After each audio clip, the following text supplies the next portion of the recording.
ወንድ ልጅ ህልም ከሌለው ገርልፍሬንድ መያዝ የለበትም። ገርልፍሬንድ ምንድነው? ወጪ ነው አይደል? ከሱ ጋር ስንጋባ እግዚአብሔር ፊት ቃል የገባሁት እሱ እንደዚህ ካደረገልኝ ይሄን አደርግለታለሁ ብዬ አይደለም። እንዳያት ነው ዘመኑ ከሚፈልገው በላይ የሆነች ሰው ነች። የሰርግ ቀን ላይ እግዚአብሔርን ኢንቫይት አለማድረግ ሰርግ ነበር አንተ ከፈጣሪ ጋር በቃ ቃል በቃል የሆነ ግብ ነበረ የፈጠርኩት። እኔ ጋር የሚመጡ ከስተመሮች የሚነዱት መኪና 27 ሚሊዮን ብር 30 ሚሊዮን ብር የነሱን ነገር ማጥናት ጀመርኩኝ።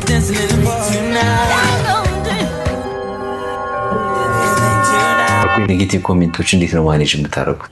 ስለ ጨለማ ማውራት ምንም አይነት ብርሃን አያመጣም። ብርሃን የሚያመጣው አንድ ሻማ መለኮስ። እንግሊዝ ለንደን ቢሄዱ ምን ሊያደርጉ ይችላሉ? ለንደን ብሪጅ ላይ ፎቶ መነሳት ወይስ የባኪንግሃም ፓላስን መጎብኘት ወይንስ ደግሞ በታላቁ እንግሊዝ ፕሪሚየር ሊግ የተለያዩ ስቴዲየሞች ላይ በመግባት በቀጥታ መከታተል? እነዚህና ሌሎች ያልታዩ ድንቅ ቦታዎችን እየጎበኙ የፈረንጆቹን አዲስ ዓመት በለንደን ለማክበር ቬጂታን ኢትዮጵያ ቱር ኤንድ ትራቭል ቀጠሮ ይዟል። አሁኑኑ በዚህ ቁጥር ደውሉ።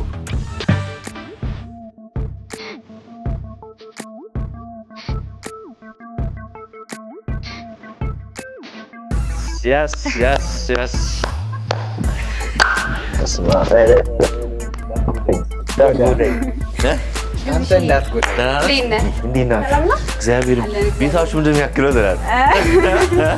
ደስ ብሎኛል ስላገኘኋችሁ። እግዚአብሔር ያክብርልን።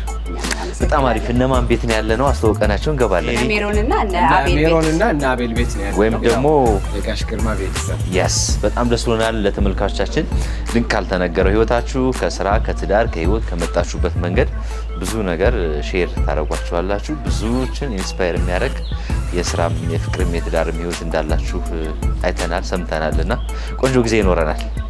ሬዲ ኦፍ ኮርስ በጣም አሪፍ ቴንክ ዩ ሶ ማች። እሺ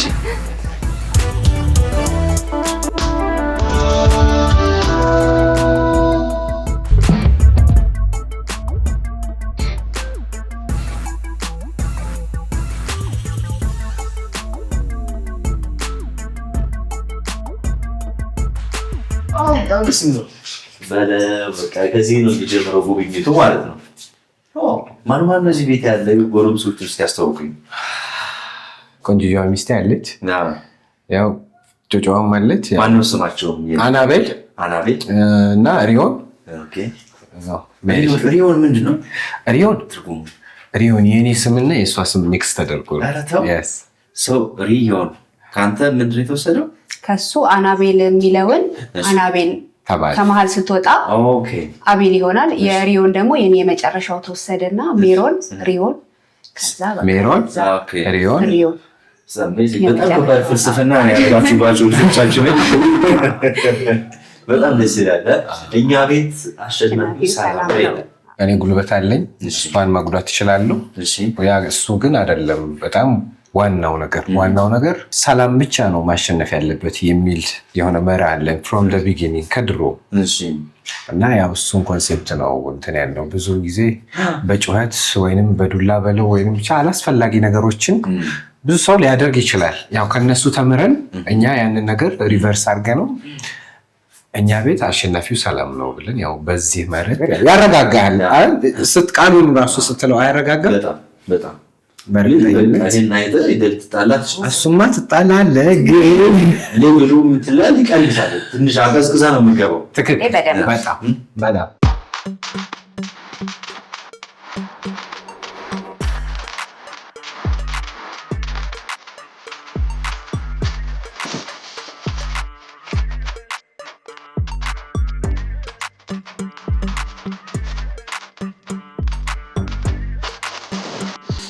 ሊያዝ እንግዲህ ሶማች ያው እንግዲህ ቁርስ እያሳደን እንደዚህ ነው የምንደርሰው። ጧጧት እንግዶቻችን ቤትና ያው እንግዲህ ዘይት ከለመድ ዘይት የለውም የሚቀርበለ። አይ ይሄ በጣም ቆንጆ ነው በእውነት። ወደድከው? እውነት ላይክ በጣም የምትወደው ምግብ ምንድን ነው አቤል? ምንድን ነው ማይላቪ? በጣም ወደው ምግብ እንቁላል፣ አሳ፣ ዶሮ ምናምን በደንብ እንቁላል፣ አሳ፣ ዶሮ ሰምዌዝ ጋንቺስ በቃ ነገር ነው እኮ ሳይሆን ያው እኔ እንደዛው ነኝ። ኦኬ ይሄ ነገር ስፖርትን ቤዝድ ያደረገ ብቻ ስለሆነ ወይስ በዚሁ በእድገትም የመጣ መንገድ ነው? አይ በእድገት አልመጣም። ከጊዜ ሂደት በኋላ ነው የመጣው። ያው ሐኪሞችም ባይዘቡ ሰጀስት የሚያደርጉት እንደዚህ አይነት ምግብ ነው። ዘይት የበዛበት ምግብ አትብሉ፣ በጣም እሳት የነካው ምግብ አትመገቡ ይላሉ እኮ ዶክተሮችም በራሳቸው።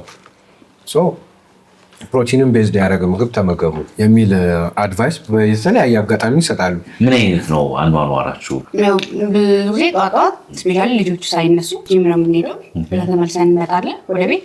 ስንት ሰዓት ነው ጂም የምትሄዱት? 12 ሰዓት 11 ተኩል። አንዳንዴም ያው ሊረፍንም ይችላል፣ ግን ሞስት ኦፍ ዘ ታይም እንደዛ ነው የምናደርገው። ተመልሰን እንመጣለን። ልጆቹ ከተነሱ ቁርስ አብልተን ምናምን፣ ያው በጣም ገና ናቸው፣ ህጻናቶች ናቸው ልጆቻችን።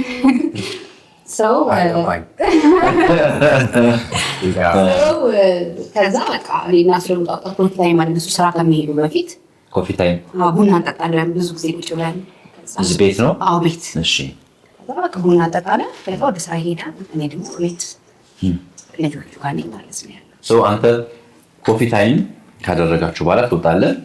ምን አይነት ውሎ ነው የምትውለው? ያው ስራውን ስንጀምረው በጣም ከብዙ ዓመት በፊት ነው። ያኔ በጣም ሊያደርገኝ ነበር። ያው ስራ የሚባለው አንተ መተካት ሲችል፣ አንተ ሳትኖርም ስራው ራን ነው ያላለበት። አንተ ሳትኖር ስራው መሰራት ካልቻለ የስራው ሰሪ ነው የምትሆን።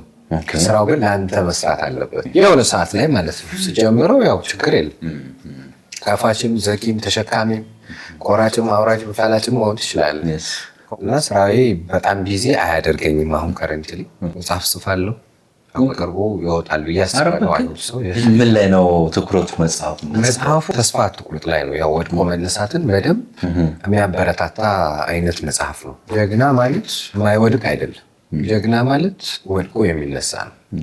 እኔ በእንደዚህ አይነት ላይፍ ስታይል ስላለፍኩኝ በእርግጠኝነት ይህን አይነት ህይወትን የሚያልፉ ብዙ ወጣቶችም ከፍም ያሉ ዝቅም ያሉ ሰዎች ሊኖሩ ይችላሉ፣ በእድሜ ማለት ነው። እና ለእነሱ ኢንስፓየር ያደርጋቸዋል። ፕላስ ፊክሽን አይደለም፣ እውነተኛ የህይወት ታሪኬን የጻፍኩበት አይሆን ሰው በቅርቡ አረ እየበላችሁ በወሬ አስኮች ማን ብለህ ነው የምጠራት? ማይላቭ ነው። ማይላቭ ሜዳንስ ተመሳሳይ። በጣም ብዙ ነገር ቪዲዮአችሁን ያየው ነበር። ከምግባችሁ ከስም አጠራራችሁ በጣም ብዙ ነገሮች ኮመን ናቸው። ከአባታችሁ ስም ጀምሮ ተመሳሳይ ማንነት ይዛችሁ ተገናኛችሁ ወይስ እናንተ ሰራችሁት?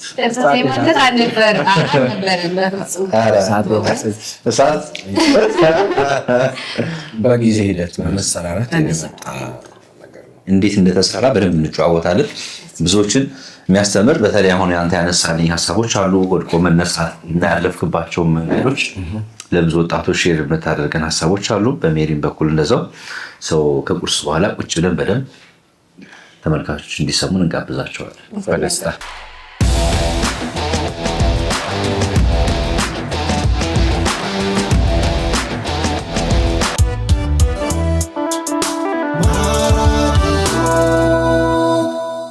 እንዴት ናችሁ? ስራ፣ ጤና ተመስገን። ስለ እያንዳንዳችሁም መጀመሪያ መነሻችሁን ትንሽ ማወቅ እፈልጋለሁ። ሜሪ ስለ ልጅነት፣ ስለ እድገት፣ ስለ ቤተሰቦችሽ ትንሽ። እኔ ተወልጄ ያደግኩት ሐረር ነው። እሺ። ሐረር ከተማ እንደ ማንኛውም ልጅ ነው ያደግኩትኝ። ለቤተሰቦቼ 6ኛ ልጅ ነኝ። ስንት ናቸው አጠቃላይ? 7። ኦኬ። ባህሪሽ፣ የልጅነት ትዝታዎች፣ ሜሞሪዎች ሐረር አካባቢ ላይ እስኪ ንገሪኝ ትንሽ።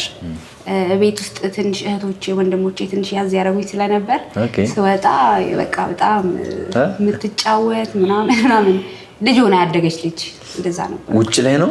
አዎ። ከቤት ስወጣ ብዙ ጊዜ ከቤት አያስወጡኝም ነበርና ለዛ ግን ስወጣ በቃ በደንብ ነው እንትን የምልህ። ታላቅ ወንድም ካለ እኮ ቤት ከባድ ነው ይባላል። ለሴት እህቶች ምናምን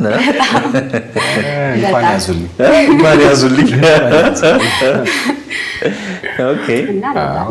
ተማሪ ፋሚሊ ባክግራውንድ ትንሽ ነገር የምትነግሪኝ ነገር ካለ ስለ እናት፣ ስለ አባት፣ ስለ ፋሚሊ። እናትና አባቴ ያው ተለያይተው ነበርና ያው ያደኩትኝ እኔ ከእናቴና ከእህትና ከወንድሞቼ ጋር ነው ያሳደገችኝ እናቴ ናት። ከዛ ያው ፋዘር ደግሞ በህይወት የለም አሁን። በቃ እነሱ ናቸው ያሳደጉኝ ከሰፈሩ ሰው ጋር አብረው ማለት ነው። ያው የሰፈሩ ሰው በጣም አሪፍ ሰው ነበረ ከምልህ በላይ። እናቴ ዘነበች ወልዴ ትባላለች። በጣም በቃ አራዳ የምትባል በጣም አሪፍ ሰው ነች። ያው ከእህቶቼ ጋርም ከወንድሞቼ ጋርም ብዙ ጋፕ የላትም። በልጅነቷ ነው የወለደችውና ለዛ በጣም በቃ አሪፍ አራዳ የምትባል በጣም ቀለል ያለች ያው አካባቢውም እንደዛ ስለሆነ እንደዛ አይነት ሰው ነች። እና ቤተሰባት ነን። ትንሽ ቀልቀል የምትል አይነት ልጅ ነበርኩኝ። በጣም በቃ መጫወት የምትወድ እንደዛ አይነት ልጅ ነበርኩኝ። ትምህርት ቤት? አዎ ትምህርት ቤት በቃ በደንብ ቡን ብዬ ነው ምግባይ ነበር ወደ ቤት እና በደንብ ልጆኜ በደንብ ተጫውቼ ነው ያደኩት። ያስ አቤል ይላል። በጥባጭ ከሚለውን ጀምር። አዎ እሺ። ያው ላይክ ስለ ትምህርት ቤት ስታወራ ምን አይነት ልጅ ነበርኩ ብዬ ላሰላስል ሞከርኩ። እሺ። በዚህም በጥባጭ ነው በዚህም በጥባጭ ነው። አስቸጋሪ ነው። እንደዛ ነው የነበረኝ። የት አካባቢ ነው የተወለድከው? ስለ ቤተሰቦች ስለ አስተዳደግ? በተለምዶ አዲስ ከተማ ይባላል፣ ግን ኢን ጀነራል በቃ መርካቶ አካባቢ ነው። በቃ ለመርካቶ ቅርብ የሆነ ሰፈር ነው ተወልጄ ያደኩት። የልጅነት ጊዜ በጣም አድቬንቸር የነበረው ነው። አረተው አድቬንቸር ማለት በጣም ባሪፉ መንገድ በቃ በጥብጬ የሆነ ሰዓት ላይ ያው ጊዜ ራሱ ያረጋጋ የልጅነት ታይም አሪፍ ነበር። እህት ወንድም ፋሚሊ ጋር የነበረ አታችመንት ከልጅነት ጀምሮ? እኛ ቤት ከእናትና አባቴን ጨምሮ 12 ነው። ሰፊ ፋሚሊ ነው። በጣም ሰፊ ፋሚሊ ነው። እኔ የመጨረሻው ነኝ። አረተው? አዎ የመጨረሻው ነኝ። ያው ተንከባክቦኛል። የመጨረሻ ልጅ ያው ቀበጥ ነው ይባላል። ኧረ የለም። እሺ። ባው በእንትን በምን ይባላል? በዱላ። እሺ። አንዴ በደንብ ነበር። ያው እኔም አስቸግር ነበር፣ ወንድሞቼም ፋዘርም ጭምር አይሰማኝም ነበር። በደንብ ነው ስርዓት የምትለዋን ነገር ከሱ ጠንቅቄ አውቄ ያውም በምክር ብቻ አይደለም ከዱላም ጭምር ጋር ነው ያደጉት። ትምህርት ቤቱም ያው ልክ እንደዛው አሪፍ ጊዜ ነበረኝ። ትምህርት ቤት ላይ ጎበዝ የሚባል ተማሪ አልነበርኩም። ብቻ አሪፍ ጊዜ ነበር በጣም። እዛ አካባቢ ይሄ የስራ ኤንቫይሮንመንት ለመልመድ ለመስራት ብዙ ነገሮች አይ ቲንክ የተመቸ ይመስለኛል አይደል? አካባቢው መርካቶ ከምንም መተህ በቃ ምንም ሳይኖር መተህ የምታድግበት የምትለወጥበት በጣም ብዙ የህይወትን ቁልፍ ነገሮች የምታገኙበት ቦታ ነው። በቃ ወደ ከረዩም ያለ ወደ ሰባተኛም ያለ ወደ አውቶቡስ በቃ መሰብሰቢያው ያቺ መርካቶ ነች። አጋጣሚ እዛ ሰፈር ተወልደ ማደግ ለስራም ኢቭን ኢፍ ንቃተ ህሊና ራሱ በጣም ከፍተኛ ነው የሚሆነው። መርካቶ ገብቶ ነቃ፣ መርካቶ ገብቶ እሳት ላሰ ምናምን ይባል ጨዋታ አለ፣ አባባል አለ እና መርካቶ በጣም ተጽዕኖ አለው ለስራ። ታስዋይ ይሄ መነሻችሁን ያልኩኝ ለዛ ነው። ብዙ ነገሮች ያው መነሻ ይፈልጋሉ አይደለ? የምናልፍበት መንገድ የመርካቶ በዋናነት እንዳለ ግን በቃ ኮር ምናምን ካልከኝ ፋሚሊ ነው። ወንድሞቼም እህቶቼም ጀግና እህቶች አሉ፣ ጀግና የሆኑ ወንድሞችም አሉ። በጣም የስራ ሰው ናቸው። በጣም የስራ ወዳድ መሸነጋ የማይሉ ከነሱ ነው ብዙ ነገሮችን ታላላቆች ሲሰሩ ስታይ አንተም አማራጭ የለም። ታላቅ ተደባዳቢ ወይንም የማይሆን የሆነ እንትን ውስጥ ያለ ከሆነ መጨረሻም ኢቭን ኢፍ እንደሱ እንኳን ባትሆን የዛ ሚሞሪ አለ። እና እኔ ቤተሰቤ በደንብ ገርቶኛል በዚህ መንገድ እንዲሄድ። ሜሪ 12 እንደጨረሽ የት ነው የሆነው መዳረሻሽ? 12ኛ ክፍል እንደጨረስኩኝ በቃ ውጤት መጣ። ወደ አርባ ምንጭ ዩኒቨርሲቲ ደረሰኝ። ከዛ አርባ ምንጭ ዩኒቨርሲቲ ጆይን አደረኩኝ ማለት ነው። ምን አጠናሽ? ሲቪል ኢንጂነሪንግ። ኢንጂነር። እንዴት ነበር ግቢ ቆይታ? የግቢ ቆይታ አሪፍ ነበረ።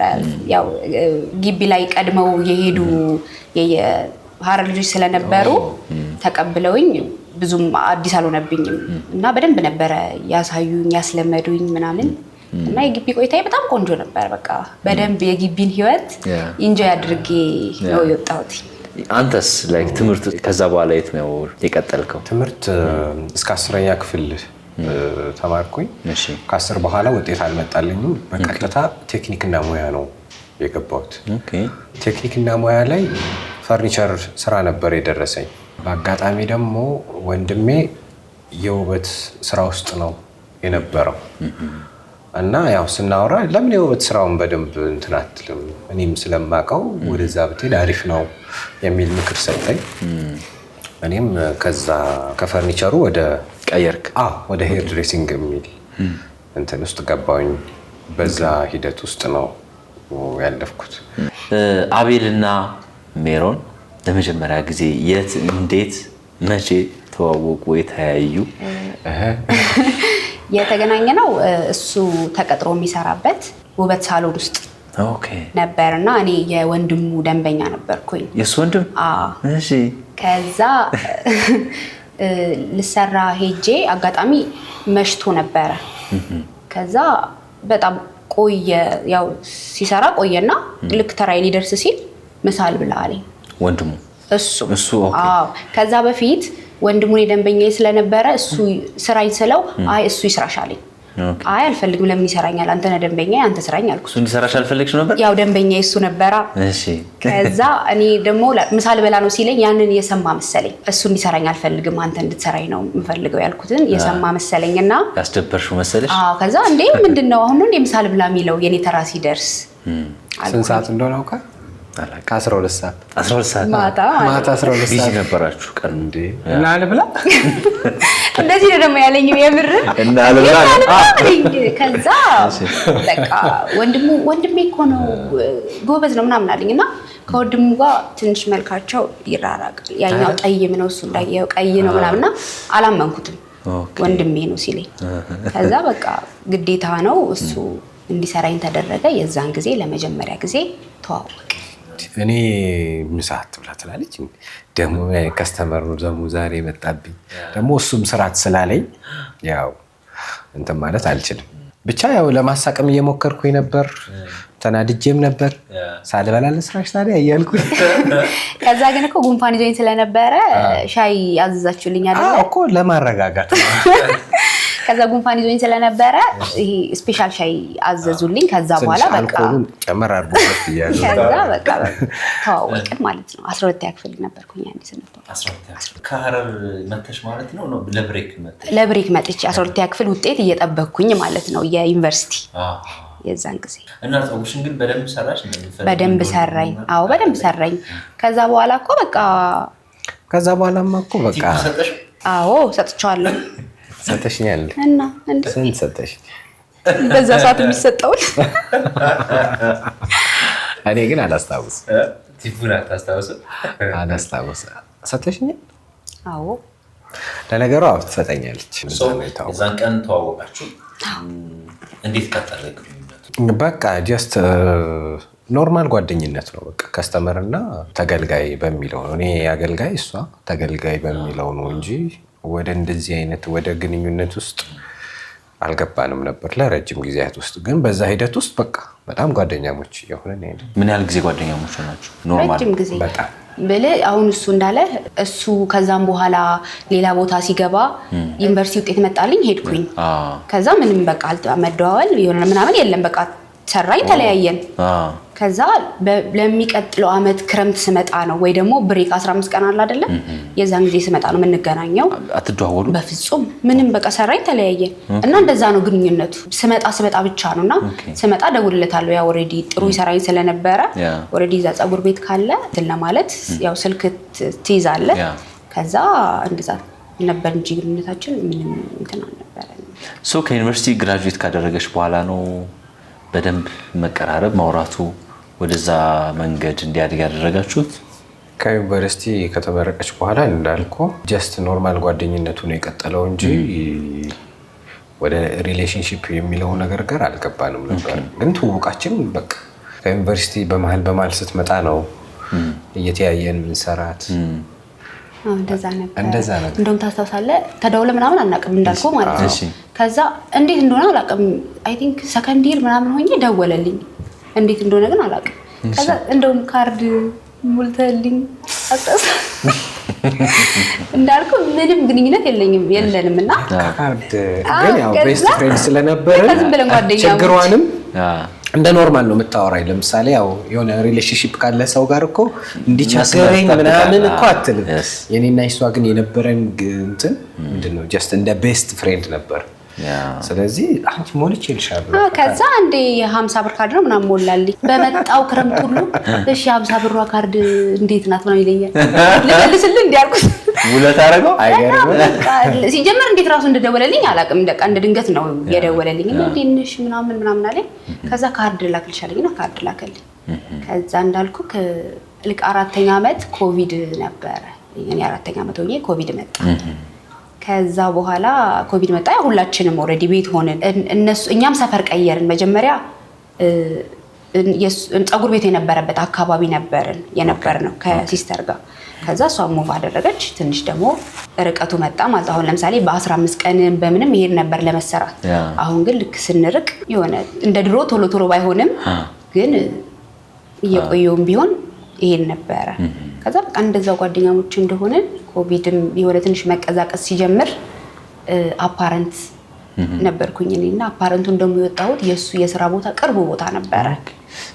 ነገሮች ይገጣጣው ግን ሂደት ውስጥ ምንም አልነበረም። እኔ ተቀጥሬ በምሰራ ሰዓት በዛ ጆርኒ ውስጥ የራሴን ለመክፈት ምፍጨረጨርበት እሷ ዩኒቨርሲቲ እያለች ኮሮና ከመግባቱ በፊት ማለት ነው። እሷ ትምህርቷን ትማራለች፣ እኔ የራሴን ለመክፈት ታገላለሁ። ትግል ውስጥ ነበርኩ። በመሃል ፋይናሊ የሆነች ያው ወሬውን ላለማርዘም ከብዙ ትግሎች በኋላ የኔ ትንሽ የሆነችን ፀጉር ቤት ከከፈትኩኝ በኋላ እሷ ግራጁዌት ሳታደርግ አፓረንት ነው አይደል የወጣችው። አፓረንት የወጣችበትና እኔ የምሰራበት አካባቢ ሴም ኤሪያ ስለነበረ ምቹ ፈጠረ።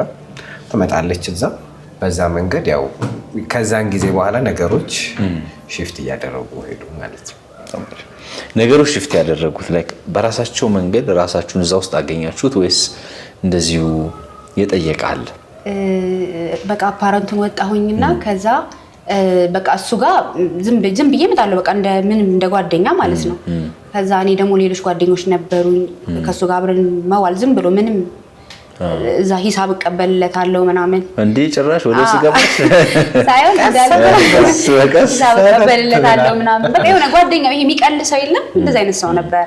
ከዛ በኋላ እኔም ሌላ ጓደኞች አሉኝ። ዛሬም የሆነ የማይሆን ውስጥ ነገር እንትን ስል የሆነ መጀመሪያ የተረጋጋ ህይወት ነበረኝ። ሳላውቀው ግን ድንገት ራሴን እዛኛው ሰርክል ውስጥ አገኘሁት።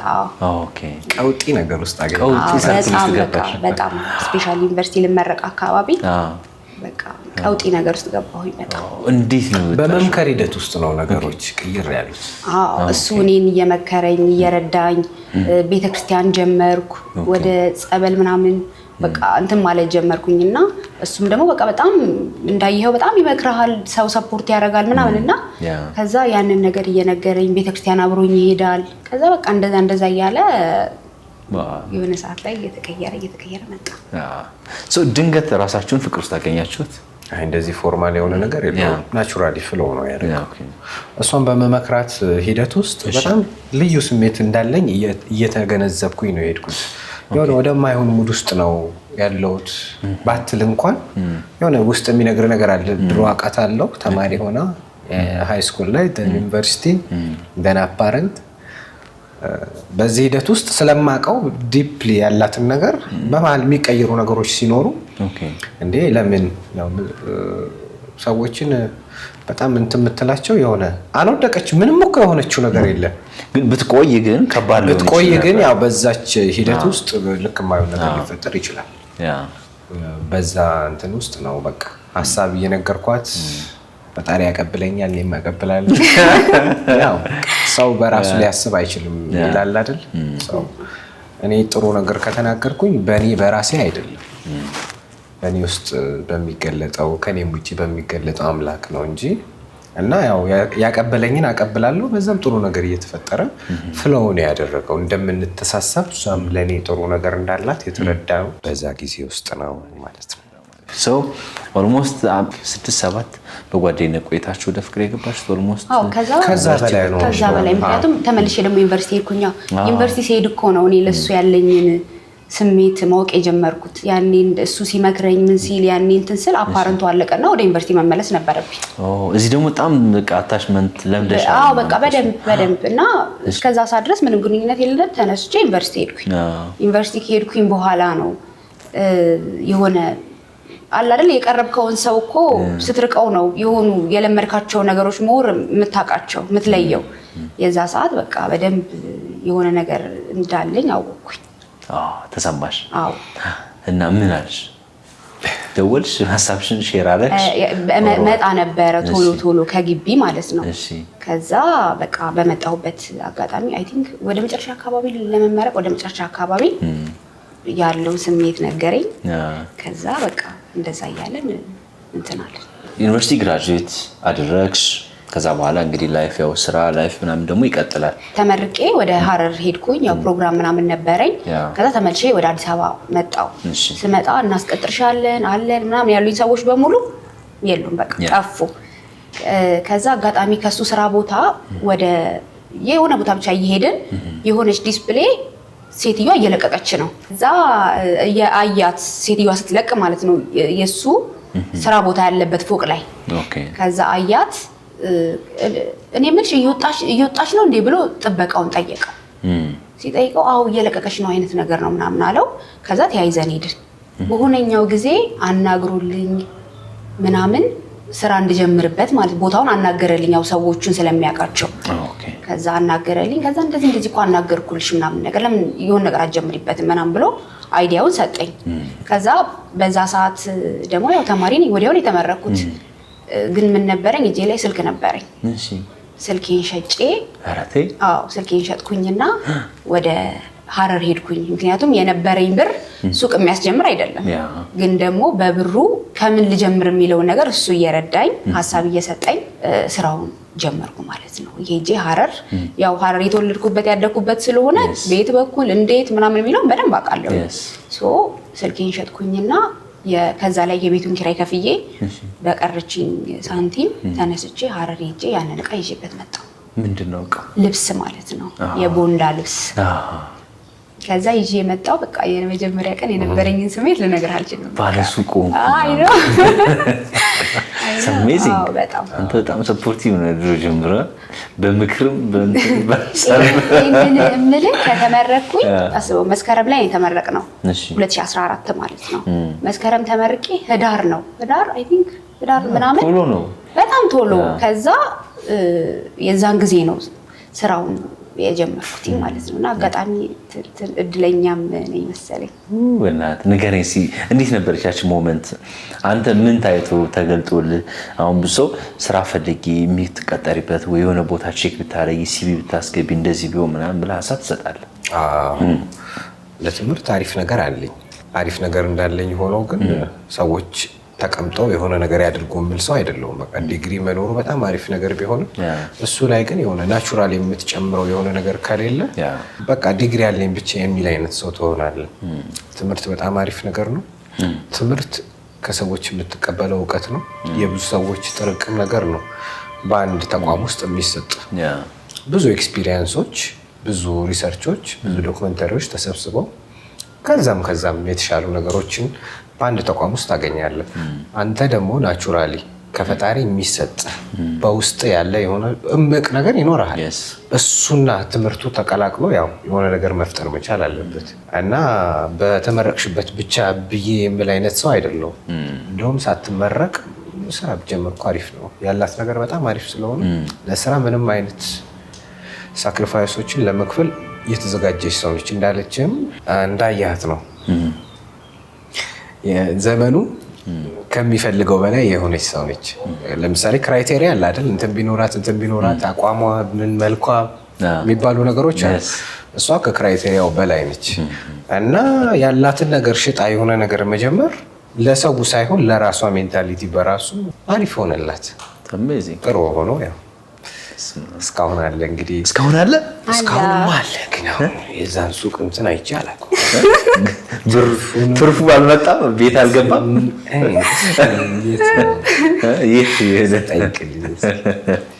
እንዴት ነው ግን የምር ያቺ ስልክ ሽጠሽ የጀመርሻት ቢዝነስ ፕሮግረሱ ንገሪኝ እስኪ። በጣም ነው የምወዳት።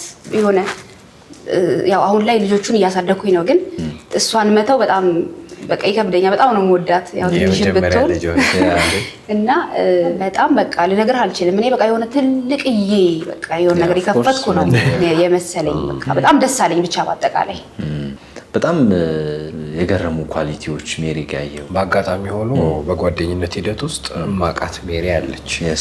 ፍቅር ውስጥ ነኝ። ከፍቅር ውጪ እቺ ልጅ ልወዳት እችላለሁ ብዬ በተደጋጋሚ ራሴን ጠይቄው አውቃለሁ።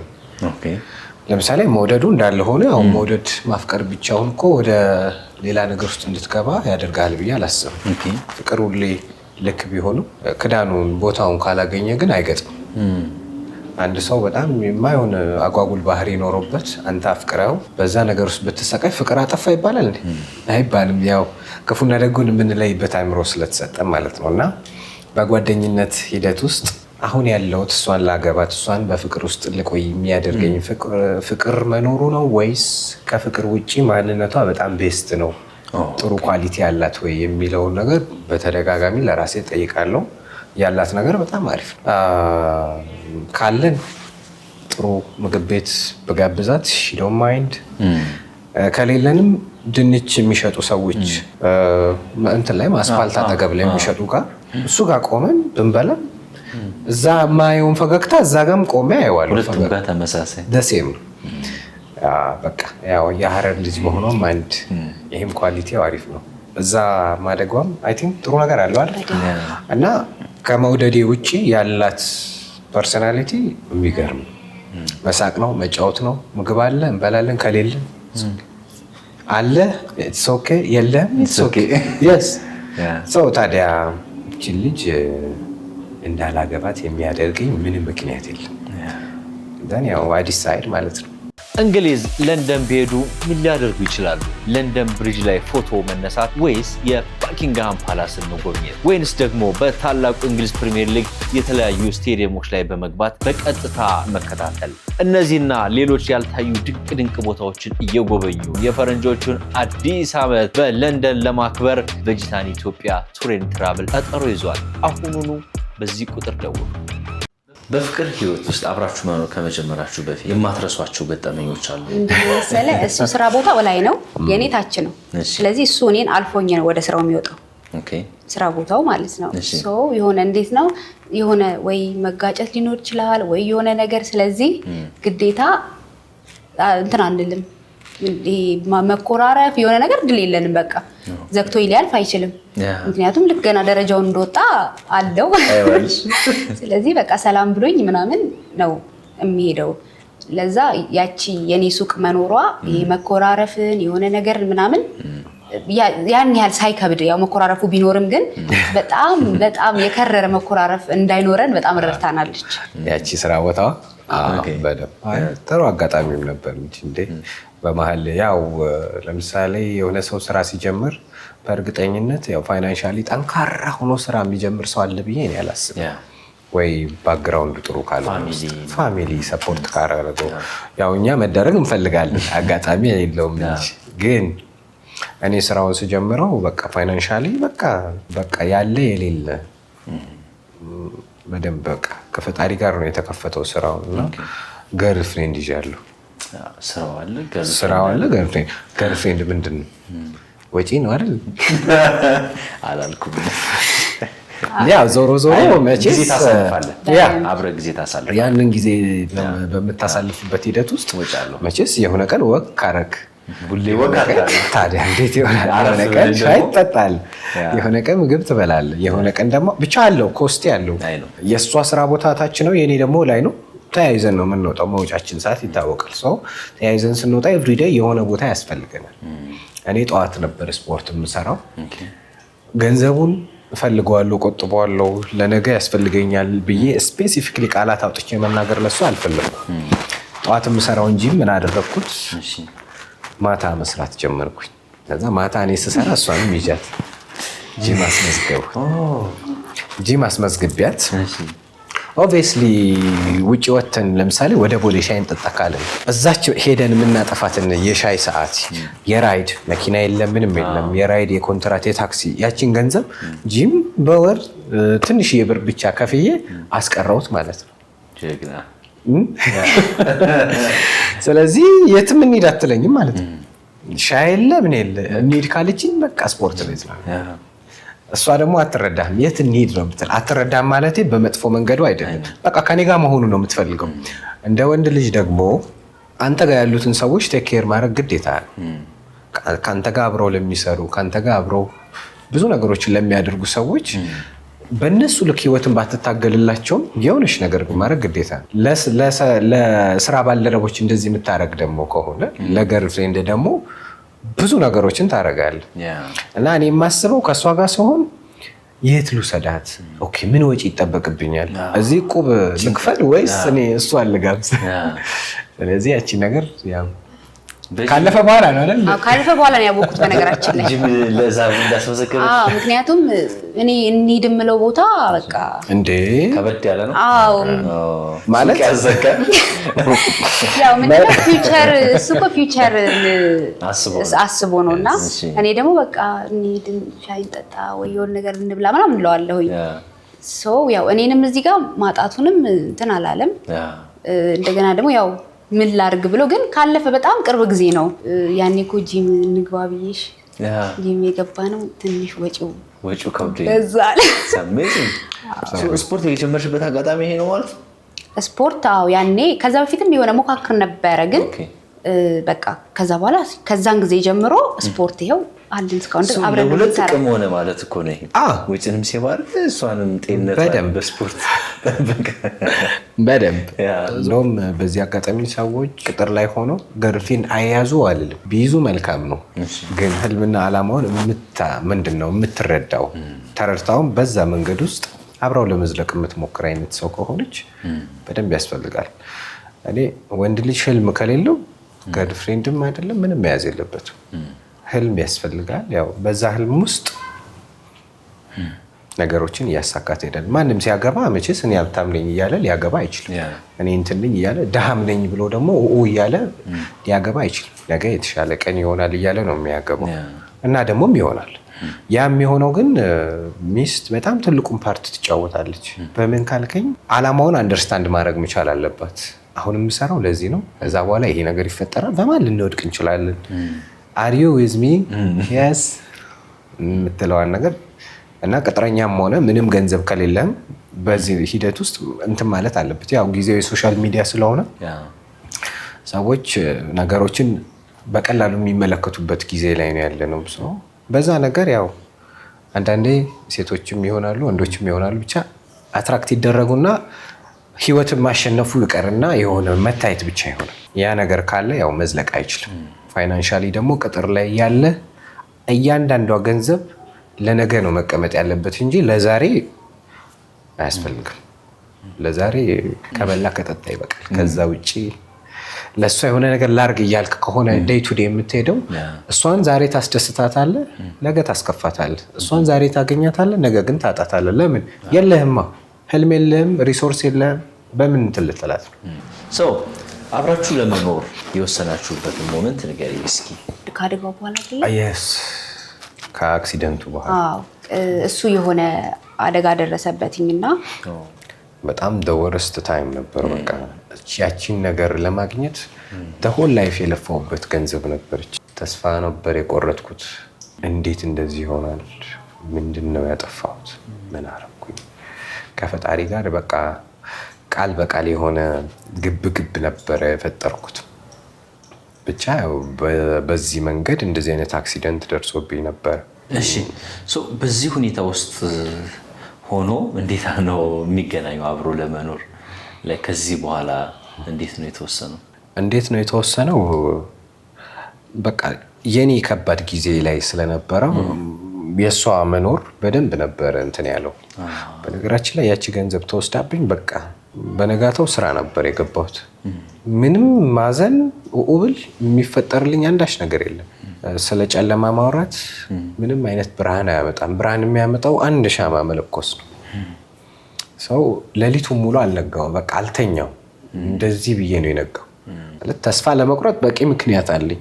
ተስፋ ለመቁረጥ በቂ ምክንያት ቢኖረኝም ግን እጅ አልሰጠውኝም። ጠዋት ቀጥታ ወደ ስራ ነው የገባሁት። እሷ በዛ ሰዓት ላይ አብሽር ያልፋል፣ ነገ ጥሩ ይሆናል። በተራሷ ደግሞ በደንብ እንዴ ችግር የለውም ሰርተን ያመጣው ሰርተ ታገኘዋለህ።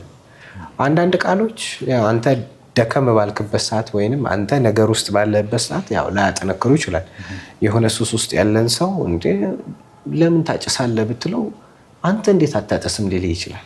ምክንያቱም እዛ ነገር ውስጥ እሱ ስላለ ማለት ነው። እና እኔ የነበርኩበት ሲቹዌሽን ላይ እሷ በደንብ በምትችለው ልክ አይደለም ከምትችለው በላይ ታግሳኛለችም፣ የምትችለውን በስራም ማገዛኛለች። ያው እሱ ልክ ገንዘቡ ከተወሰደበት በኋላ በጣም ነው በቃ ከዛ በፊት በጣም ብዙ ነገሮችን አብረን ስፔንድ እናደርጋለን። ከግቢ እመጣለሁ ቤት ሳያውቁ ምናምን እና በጣም በቃ የሆነ በጣም ፍሌክሲብል የሆነ ነገር የነበረን ማለት በጣም ጥሩ በቃ የሚባል ግንኙነት ነበረን። ልክ ግን ያ አክሲደንት ከደረሰ በኋላ በቃ በጣም ስራው ላይ ፎከስ አደረገና ትንሽ ከኔ ጋር ያለው ነገር ቀነሰ ነገር። ያው በጣም ብዙ ገንዘብ ነው የተወሰደበት እና በዛ ሰዓት ደግሞ እኔ ላደርግለት የምችለው እኔም ገና ስለነበር በቃ ሰፖርት ነበር የማደርገው። ሰው ደግሞ ማንነቱን ነው ማጣት የሌለበት። የገንዘብ ጥያቄ ሁሉ ተሰርቶ የሚመጣ ነገር ነው እና በቃ እንደዛ እያልኩኝ ነበረ አብሬው የነበርኩት።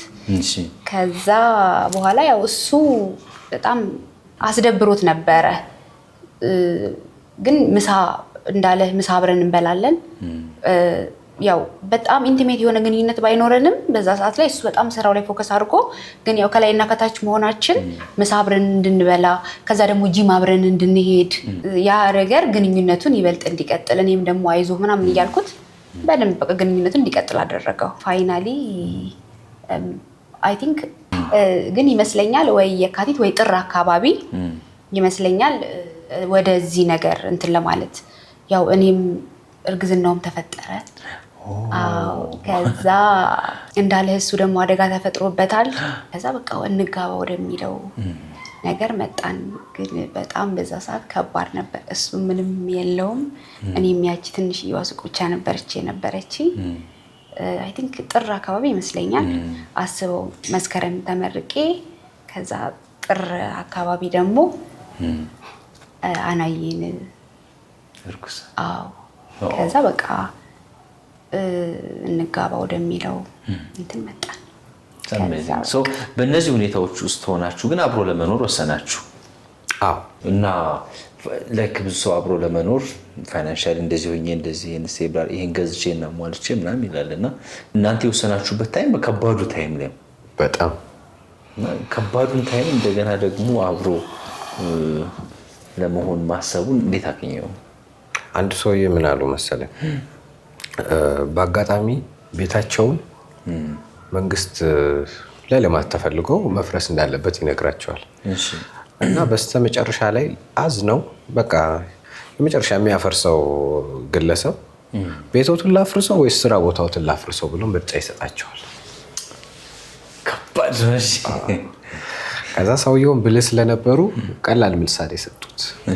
ቤቱ በምንጭ ነው የተገኘው፣ ምንጩን ከዘጋህብኝ እደርቃለሁ፣ ቤቱን አፍርሰው አሉት።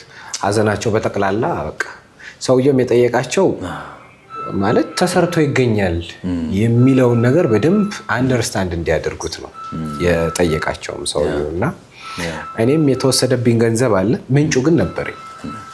ለምሳሌ ፀጉር ቤቷ ነበረች። ፀጉር ቤቷ እጅ አለ፣ ሙያው አለ። ሙያው አለኝ፣ እጅ አለኝ፣ የስራ ሞራሉ አለኝ። በመሀል እሷ ትንሽ የስራ ጀምራለች። ግን ምንጩ አለ ልል ፈልጌ ነው። የተወሰደብኝ ነገር በጠቅላላ ምንም ጥያቄ የለውም፣ ቀላል ገንዘብ አይደለም። 780 ሺህ ብር ነበር በዛ ሰዓት። እና ምክንያቱም አንዳንድ ሰዎች እንዲህ ተወሰደብኝ እንዲህ ተከዳው ምናምን ሲሉ በደንብ ነው እኔ አንደርስታንድ ማድረጋቸው። አረብ ሀገር ሆነው አሁን ያሉ እህቶቻችን አሉ፣ በቃ በፋሚሊ ተከደው ይላሉ፣ በጓደኛ ተከደው ይላሉ። ኢቭን ኢፍ ውጭ ሀገር ያሉ አውሮፓም አሜሪካም ያሉ አንደርስታንድ በደንብ ነው ማድረጋቸው። ማጣት ምንድን ነው የሚለውን ነገር በወሬ ደረጃ ሳይሆን ፕራክቲካሊ ስላየሁት አንደርስታንድ አደርጋቸዋለሁ። ምን ያንቀሸቅሻል፣ ማን እንትን በይ አለሽ የሚል ነገር ሰዎች እንትን ይላሉ፣ ሀሳብ ሊሰጡ ይችላሉ። ግን ሁኔታዎች እንደዛ እንድታስብ ላያደርጉ ይችላሉ። እና አንደርስታንድ ማድረግ አስፈላጊ ነው። እኔ ምንጩ ስላልደረቀብኝ ወደ ትዳር በከባዱ ጊዜ ላይ ገብቻለሁ። ለምን እወጣዋለሁ? ነገ የተሻለ ቀን ይሆናል፣ ነገ ጥሩ ይሆናል። ኦብቪየስሊ ምንም ጥያቄ የለውም፣ ይከብደኛል፣ ግን እወጣዋለሁ በሚል ሞራል ነበር። የእውነትም ደግሞ ተመስገን ተወጥተ ነው። በጣም ደስ ይላል። ሰርግ ነበር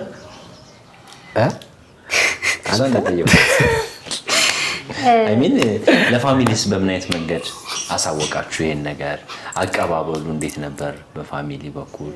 እንዳልኩ እኔ ከዩኒቨርሲቲ ከተመረኩኝ በኋላ እህቴ ጋር ነበር የምኖረው። እህቴ ደግሞ ታውቀዋለች፣ እህቶቼ ያውቁታል። አስታወቀች ነበር? አይ እንደዛ ሳይሆን እንደዚህ በጓደኝነት ለምን ይሰራቸው ነበር እንጂ እዛ አካባቢ አልነበረ እና ከእህቴ ጓደኛ እየነበረ እንደዛ ነበረ እና አብረን እንሄድ ነበረ። ከዛ በቃ በጣም ነው የሚግባቡት፣ በእኔ ልክ ነው የሚግባባት በቃ ምንም ስላልነበረን። ከዛ ግን ፋይናሊ ሽምግልና እንዲላክ ንገሪ ብሎኝ በጣም ፈራው ቤት መናገር። ከዛ በቃ 1 ወር ከምናምን ሳልናገር ቀረው። ከዛ ግን በቃ የሆነ ግዴታ መናገር አለብህ አደይንድ። እዛ ለእህቴ ነበር ለመጀመሪያ ጊዜ ነገርኳትኝና ሽማግሌ ሊላክ ነው ምናምን ነገር አልኳት። ከዛ ለማን ነው ምናምን አለች።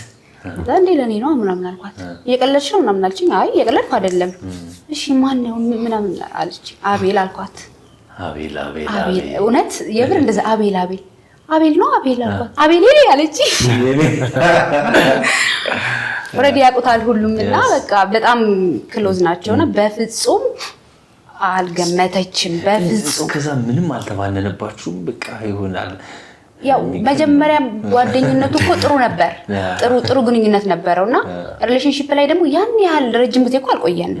ዩኒቨርሲቲ ሄድኩኝ ወዲያው በቃ ሪሌሽንሺፕ ላይ ብዙ አልቆየንም። ከዛ እንደዛ ተባለ። ያው ለወንድሜም እናቴ ደግሞ በጣም ቀለል ያለች ሰው ነች። እኔ እንደውም ለእህቴና ለወንድሞቼ መንገር ነው በጣም ተራራ የሆነብኝ ከሷ ይልቅ። ከዛ በቃ ማን ነው ምናምን አለችኝ። ነገርኳት። በቃ አይዟችሁ ምንም እንትን እንዳትዪ፣ ምንድን ነው ሀሳብሽ አለችኝ። ምንድን ነው የምትፈልጉት ምናምን አለችኝ።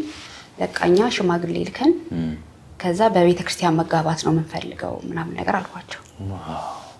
ከዛ በቃ ያ ደግሞ ይበልጥ ነገሩን አቀለለው። በጣም ደስ አላቸው። በደንብ ትረስት ይኖራል። አዎ። ከዛ በኋላ በቃ ነገሮች ሁሉ ሰርግ ምናምንም አላደረግንም። ያኔ ብርም አልነበረንም፣ ፎቶም አልተነሳንም፣ የስቱዲዮ ምናምን እንደዚህ አይነት ነገር አልነበረንም። በቃ ቀጥታ በቤተክርስቲያን ተጋባን፣ ወደ ቤት የገባን። የቤተክርስቲያኑ ፕሮግራም ገና እስኪ እንዴት ነበር? አላወራንም። በቤተክርስቲያን ነው የምንጋባው ወይ እንደዚህ ምን አላልንም። ብዙ ጊዜ ወይ ሴቷ ወይ ወንዱ ያው ጫና የሆነ ነገር ይባላል አይደል? እኛ ግን በቃ እንትን አላልንም። መቼ እንሂድ ተባባልን። ከዛ እውነት እንደዛ ነው ያደረግነው። ከዛ ቤተክርስቲያን ሄድን፣ ንስሐ አባት ተሰጠን፣ ትምህርት ተማርን። ልደታ ቤተክርስቲያን አይ ቲንክ 2 ወር 3 ወር አካባቢ ትምህርቱን ኮርሱን ወሰድን። ያው ያን ያህል ጠንካራ ሆነን ሳይሆን አትሊስት ግን ሰው ትዳር ማለት ትልቁ እግዚአብሔር የሚከብርበት ቦታ ነው። ስለዚህ በዚህ ቦታ ደግሞ እሱም ይሄን ያህል ዓመት ሲኖር የራሱ የሆነ ማንነት አለው፣ እኔም ደግሞ የራሴ የሆነ ማንነት አለኝ። ይሄ ነገር አንድ የሚሆነው እግዚአብሔር ሲጨመርበት ነው እና እግዚአብሔር ደግሞ ትልቁ እንዳልኩ የሚከብርበት ቦታ ጋብቻ ነው። እሱ ጊዜህን ለእግዚአብሔር ሄደህ ማስጎብኘት አለብህ ብዬ አምናለሁ እኔ እና እንደዛ አደረግን። ሄድን በቤተክርስቲያን በጣም ጥሩ ንስሐ አባት አለን። ከዛ ፕሮግራሙ በቤተክርስቲያን ተደረገ። በጣም ደስ የሚል ኢሞሽናል የሚያደርግ ነው። ምን አይነት ኢሞሽን ነበር? ምን አይነት ፊሊንግ ነበረው? ቅዳሴ ስርዓትን እንዲህ በድፍረት እከታተላለሁ ብዬ ማውራ ሰው አይደለሁም። ብቻ ወደ ቤተክርስቲያን ውስጥ በጣም የተጠጋው ነኝ ብዬ መናገር ለእኔ ትንሽ ከባድ። ትክክል እንደሆነ አውቃለሁ፣ ጊዜና ቀን ግን እጠብቃለሁ። ሁሉም ወጣት ውስጥ አለ ብዬ ያምናለሁ። መቼ ሆነ ወደ ቤት የምትጠራኝ ትላለህ እኮ። ያው በምድር ላይ ትልቁ የሰው ልጅ የደስታ ቀን የሰርጉ ቀን ነው። የሰርግ ቀን ላይ እግዚአብሔርን ኢንቫይት አለማድረግ፣ ያ ማለት ግን ሌሎች ሰርጎች ልክ አይደሉም ማለት አይደለም።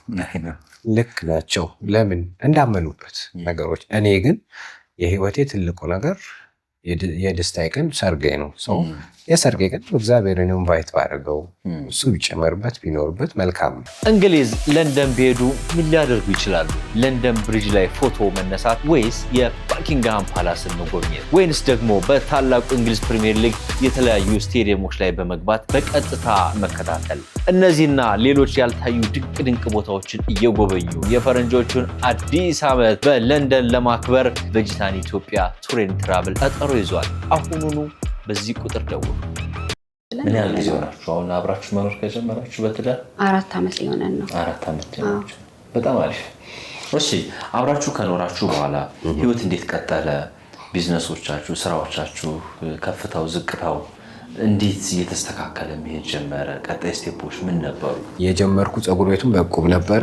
ያቺ ዕቁብ ስታልቅ ሌላ ዕቁብ ገባሁኝ። ሌላ ዕቁብ በመግባት ለብቻዬ አንድ ኢንካም ይበቃል። ቤተሰብ ደግሞ ሲኖር አንድ ኢንካም አይበቃም። የግዴታ ሌላ ስራ መጀመር ነበረብኝ። ትንሽዬ ሳላድ ሬስቶራንት ነገር፣ ጁስ ባር ነገር በገባሁት ዕቁብ ከፈትኩኝ ማለት ነው። እና በዛም ጥሩ የሆነ ፕሮግረስ ነበረው። በደንብ ጥሩ እድገት ነበረው። እንደዚህ እያለ እየቀጠለ ሌሎች ነገሮችም እያደረግን እየሄድን ያለ ነው። አሁን በቅርቡ ቀኑን ኤግዛክትሊ መናገር ባልችልም የፊትነስ አፕሊኬሽን አሁን ላውንች ማድረጋችን አይቀርም። ምን የሚያደርገው የፊትነስ አፕሊኬሽኑ ምንድነው? የራሴ ነው የሚለው። የራሴ ማለት በቃ ያው ሰልፍ ሪፍሌክሽን አይነት ነገር ነው። እና ምንድነው ጂም ሄደህም ባትሄድም ቤቱ ውስጥ ሆነ ብቻ ኤኒዌር ኤኒ ፕሌስ በማንኛውም ሰዓት ራስህን ቦዲህን ቴክ ኬር እንድታደርግ የሚያደርግ አፕሊኬሽን ነው። እና እሱም ቢውልድ እያደረግን ያለ ነው። ከዛ ውጭ ይሄ ጁስ ባሩ አለ፣ የውበት ሳሎን አለ። ከዛ ደግሞ ያንቺ ኮስሞቲክስ እንትኗ ነች። በወንዳ ቤቷ ወደ ኮስሞቲክስ ቤት የተቀየረችው ማለት ነው። በጣም አሪፍ። እሺ ዜን ልጆች መጡ እና ልጆች ደግሞ ከመጡ በኋላ ያሉትን ብለሲንጎች እናወራ። አናዬን ስንወልድ በቃ በጣም ብዙ ነገሮች ተቀየሩ። ከሷ በኋላ በደንብ ነገሮች መስተካከል ጀመሩ። ጁስ ቤቱም ተከፈተ። ያው ሴት ልጅ ደግሞ ለአባቷ በረከት ነች ይባላል። ያው ልጆች በሙሉ በረከቶች ናቸው። ሞር ሴት ልጅ ከአባቷ እና በቃ ብዙ ነገሮች ተቀየሩ። ደህና እየሆንን እግዚአብሔር ይመስገን። መጀመሪያም ያን ያህል እንትን አልነበርንም፣ ግን በቃ ጥሩ እየሆነ መጣ። በዛ አናዬን በወለድኩኝ በ9 ወሬ ደግሞ ሪዮንን አረገዝኩ ማለት ነው። ለልጆች ያለ ስሜት ቦታ ልጅ ምንድን ነው? ለአንድ ቤት ልጆቹ በመምጣታቸው በጣም ሪስፖንሲቢሊቲ እንዲጨምር አድርጎኛል። በቃ የእውነት ኃላፊነት እንዲሰማኝ፣ በመጀመሪያም ኃላፊነት የሚሰማኝ ሰው ነኝ። ሞር በቃ ምንድን ነው ጠላት በአንድ በኩል ሲመጣና ከኋላ መጥቷል ከዚህ መጥቷል ስትባል ዝግጅታ እንዳይሆኑ። ይሄ ለእኔ ብለሲንግ ነው። ወንድ ልጅ እኮ የሚባረከው በዚህ ነው። ሴት ልጅ በደስታ በብዙ ነገሮች ትባረካለች። ወንድ ልጅ ደግሞ በስራ ይባረካል። እና በደንብ ስራዬ ላይ ተጨማሪ ሪሶርሶች እንደሚያስፈልጉኝ ተጨማሪ የሆነ ማይንዴን እንድጠቀም አድርገውኛል። ያው ያሉ ልጆች ማለት ነው። በጣም አሪፍ። ስለ ወርክ ካልቸር እናውራ እና ምን አይነት ወርክ ካልቸር ነው ያላችሁ? ምን አይነት ሰራተኞች ናችሁ? ስራዬን ስጀምር የነበረኝ ካልቸር ቢዚ ብቻ ነበር መሆን። ቢዚ መሆን ብቻውን ያው ኢንካም ያመጣል ማለት አይደለም። አንድ ሰው ቀኑ ሙሉ በቃ የሆነች አንድ ነገር ውስጥ ፎከስ አድርጎ ሰራ ማለት በዛ ነገር ውስጥ የሆነ የሚመነዘር ነገር ያገኛል ማለት አይደለም።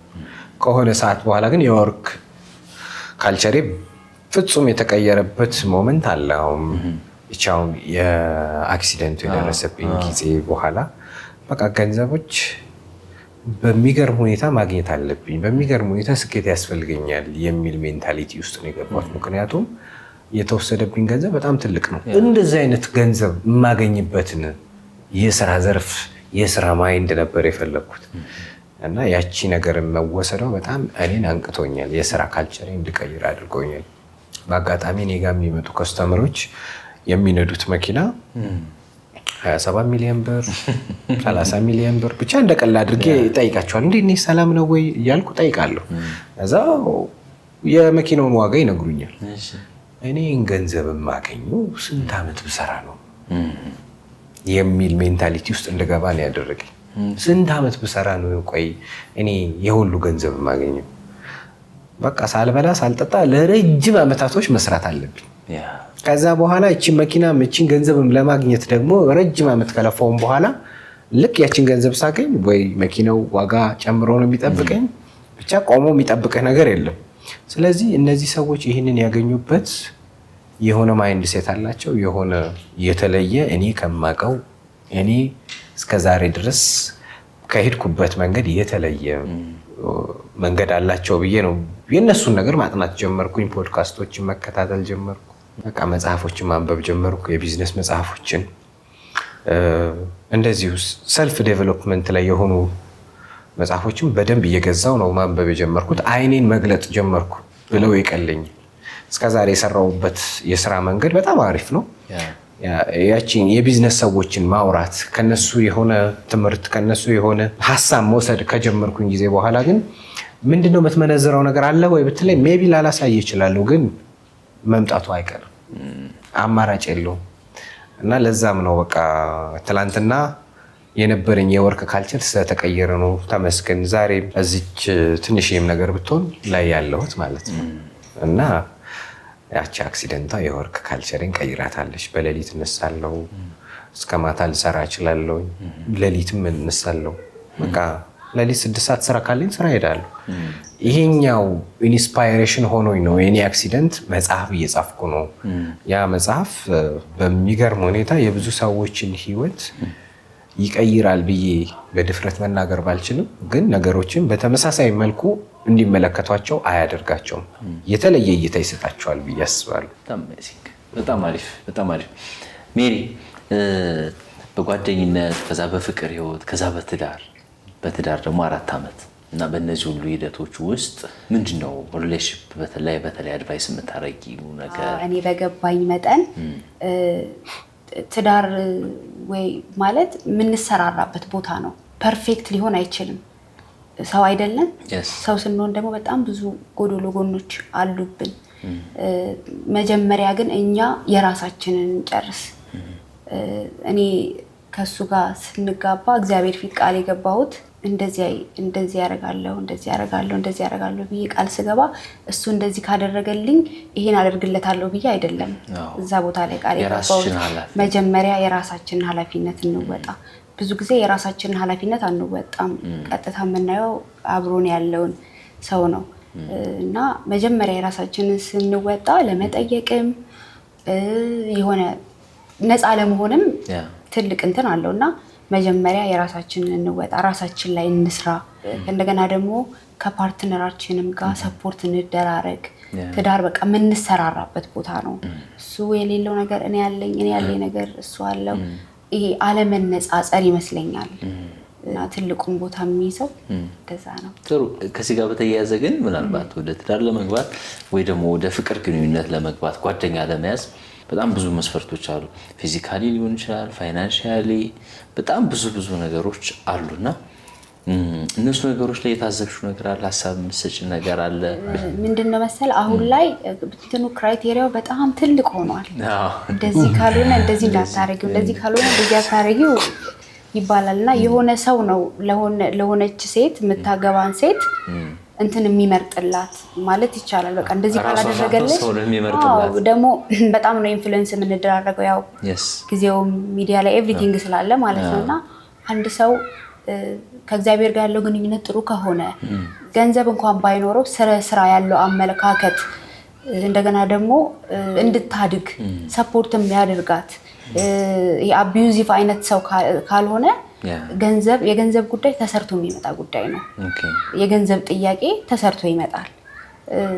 ዋናው ማንነቱ ነው የዛ ሰው ምን አይነት ሰው ነው የሚለውን ነገር ከፍቅሩ ውጪ ብናየው ጥሩ ነው። ብዙ ጊዜ ያው ፍቅር ውስጥ ስንሆን ምንም ነገር አይታየንም። ከዛ ከገባን በኋላ ግን እንዴ ምን ሆኜ ነው ብለን ላልን እንችላለን። እና ከፍቅር ውጪ ከስሜቱ ውጪ ያንን ሰው ማየት፣ ስራ ላይ ከቤተሰቦቹ ጋር ያለው ግንኙነት ራሱን ይወዳል ወይ? ምክንያቱም አንድ ሰው ራሱን ሲወድ ነው ሌላን ሰው ሊወድ የሚችለው። ራሱን እና ያ ነገር ብዙ ነገሮች ማየት እንችላለን ከዛ በፊት ከትዳሩ ከግንኙነቱ በፊት ግን ያው ብዙ ጊዜ ፍቅር ላይ ስንሆን አይታዩንም ይመስለኛል እነዛን ነገሮችና ፍቅሩንና የዛን ሰው ማንነት በደንብ አድርጎ ማየት ከዛ በተረፈ የገንዘብ ጥያቄ የሆነ ነገር ጥያቄ ተሰርቶ የሚመጣ ጉዳይ ነው ብዬ ነው የማስበው። በጣም አሪፍ። ብዙ ቪዲዮዎችን ሳይ አብዛኞቹ ኦልሞስት የሚያነቃቁ ሀሳቦችን ስትሰጥ ያለው ሞቲቬት የሚያደርጉ የሚያነቃቁ ሀሳቦች ስትሰጥ ያለውና እሱ ነገር ምንድን ነው? እንዴት ነው የተፈጠረው? እሱ ነገር የተፈጠረው አንድ አጋጣሚ ፋሚሊ ጋር በተሰበሰብንበት ሰዓት ወደ ታችኛው ቤት ለመሄድ በማደርገው ጉዞ ውስጥ የእህቶቼ የወንድሞቼ ልጆች አንደኛው ክፍል ውስጥ ቲክቶክ ተሰብስበው ያያሉ። ቲክቶክ ተሰብስበው ሲያዩ ምን እያያችሁ ነው ብዬ ጠጋ ብዬ ሳይ የማየው ቪዲዮ ነበር እየተመለከቱ ነበር። 16 የሚሞሉም አሉ 16 12 ብቻ እስከ 18 ዓመት ላይ ያሉ ናቸው የእህቶቼ ልጆች የወንድሞቼ ልጆች እና እነሱ የሚመለከቱት ቪዲዮ ፈጽሞ ሊያዩት የማይገባ አይነት ቪዲዮ ነበር የሚያዩት። ያቺ ነች እንድሰራ ካደረገኝ ነገር ውስጥ አንዱ። የእህቶቼ ልጆች ሁሉንም በስነ ስርዓት ማግኘት ባልችልም ያው ቁጭ አድርጌ ልመክር አልችልም። ሶሻል ሚዲያ ላይ ግን እጃቸው ላይ ስልክ ስላለ ሁሉም ጋር በዛ ላወራቸውም እችላለሁ ላናግራቸውም እችላለሁ። የምሰራው ብዙውን ጊዜ እነሱን እያሰብኩኝ ነው። ምንድነው ፍሬዋን መብላት ከፈለክ ማጠጣት አለብህ።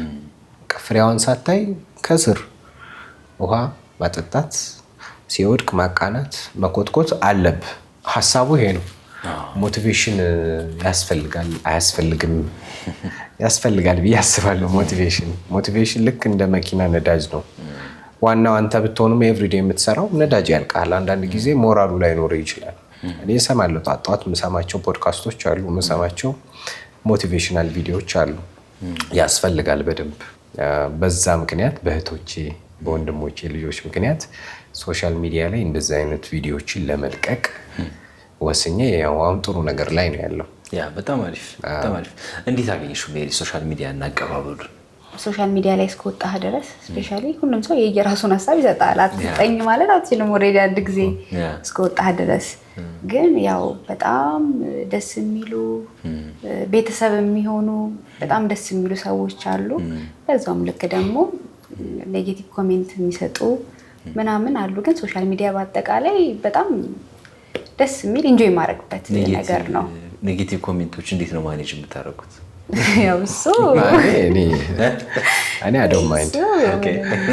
ለምን በደብዳቤ አጽፍም? ለእኔ ኮሜንት የሚሰጠኝ ሰው አያውቀኝም። የሚያውቀኝ ሰው በፍጹም። ምክንያቱም ሪል ማንነቴን ስለማያውቀው ምን አይነት ሰው ነኝ የሚለውን ነገር ጠንቅቄ አውቀዋለሁ ራሴን። ስለዚህ አንተ ከፈለግ ጎበዝ ነህ ብትለኝ አይ ዶንት ማይንድ፣ አትችልም ብትለኝ አይ ዶንት ማይንድ። ማንንም ሰምቼ እዚህ አልደረስኩም፣ ማንንም ሰምቼም አልቆምም፣ ማንንም ሰምቼ አላገባኋትም፣ ማንንም ሰምቼም ደግሞ በፍጹም ያለኝን ነገር ለማበላሸት አልሞክርም። አንዳንዴ ኃጢአት ሁሉ ይመስለኛል። ለምሳሌ አንድ ሰው እየለፋ እየጣረ እየሞከረ ያለን ሰው በጣም ኔጌቲቭ ነገሮች በዝተውበት ከዛ መንገድ ሲቆም ሲሰናከል ምናምን እነዛ ሰዎች የዚህ ሰው መውደቅ ተጠያቂነት አለባቸው ብዬ ነው የማስበው። እና ከሚሄድበት ከሚያልመው መንገድ ማሰናከል በራሱ የሚያስጠይቅም በፈጣሪ ይመስለኛል። እነዛ ሰዎች ኔጌቲቭ ሀሳብ፣ ኔጌቲቭ ኮሜንት፣ ኔጌቲቭ እይታን የሚያንጸባርቁ ሰዎች በራሳቸው መንገድ ይጠየቁበታል። የሰው ነገር ግን ሰምተው እሱም ካለመበት ካቀደው እቅድ የሚቀረውም ግን እሱም በግሉ ይጠይቃል። ምክንያቱም ፈጣሪ ህልም ቢያሳየ ህልሙን የሚያሳየ ለብቻ ነው እንጂ ለጋራ ያሳየ። እኔ የምፈልገው ህልም አለኝ። ያቺን ህልሜን መወጣት ግዴታዬ ነው። የሚያቆሙ ሰዎች ኦፍ ኮርስ አሉ። ለምን ይሉ በደንብ ነው ያለው። አልጋ በአልጋ ምድር አይደለም ለኔ ለአምላክ እንኳን አልነበረችም። ምክንያቱም የተቃወሙት ብዙ ክፉ ቃላትን የተናገሩት በሀሳቡ ያልተስማሙት ናቸው።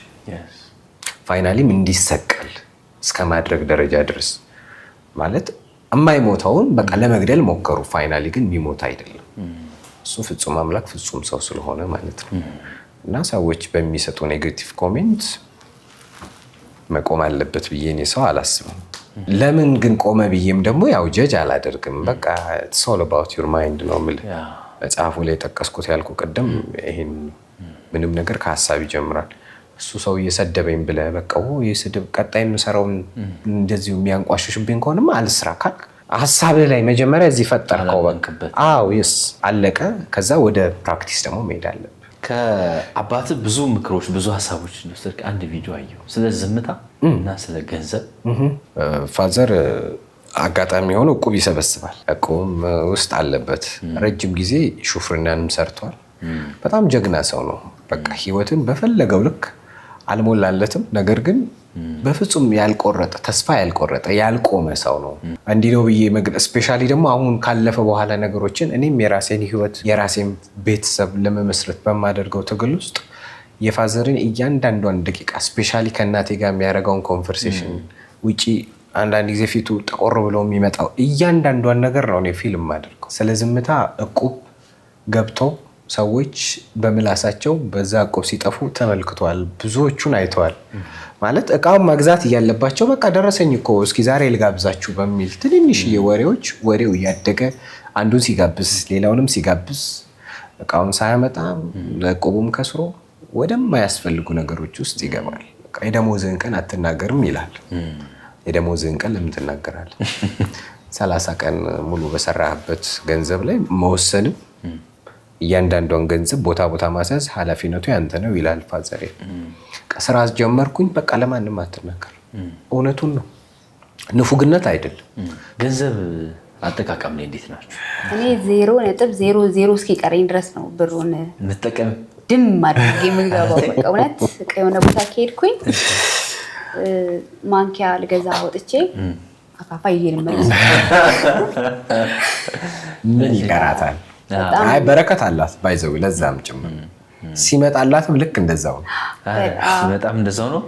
እና ግን በቃ ምንም በቃ መግዛት የሆነ በቃ እንትን ማድረግ ደስ ይለኛል በጣም። እና ገንዘብ አያያዝ ላይ ትንሽ እንትን እላለሁ፣ እቸገራለሁ። እሱ ነው ባላንስ የሚያደርገው በደንብ። እሱ ባልጠይቀውም በደንብ እውነት። አንዳንድ ጊዜ እሱ ባይሆን ኖሮ የኔ ባል አለው አንዳንድ ጊዜ እኔ ምን ነበር የምንሆነው? በቃ እሱ የሆነ ነገር አይነካ እኔ ግን ችግር የለውም ወስድና በኋላ ሞላት አደርጋለሁ። እንደዚህ አይነት እንትን አለኝና ትንሽ ማኔጅ ማድረግ ላይ አንተ ያው እንዳለችው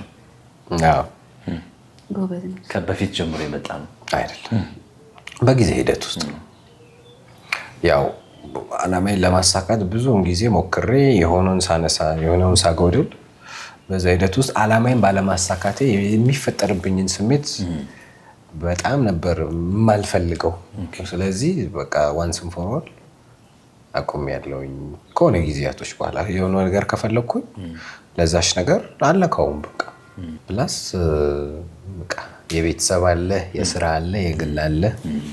የሆነች ለቤተሰብ ይሄ ለግል ይሄ ለስራ ከዛች ነገር ማለፍ አለበት ብዬ አላስብም።